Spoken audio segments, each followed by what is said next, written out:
Do you want to learn C programming quickly? In this video, I'll teach you the basics of C in just 10 minutes without any complications. Let's get started.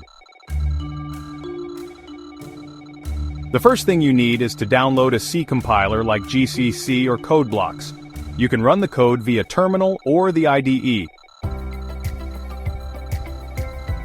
Let's write our first program. These lines print a message to the screen. Hash include calls the I/O library.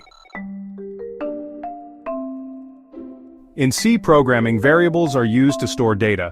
For example, we can declare an integer variable with a value of 10, a floating point variable with a value of 5.5, and a character variable with the value a.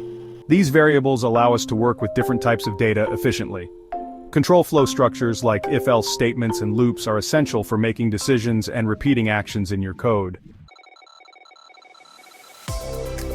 Let's take a look at control flow in C. If-else statements help us make decisions.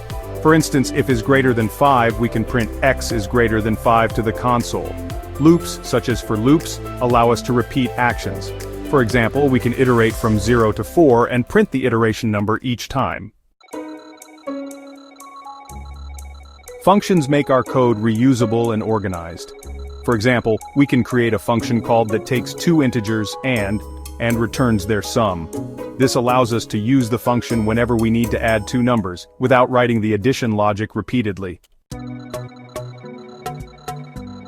C is a very powerful language, and is used for rapid system and application development. Keep learning, and if you like the video, don't forget to like and subscribe for more lessons.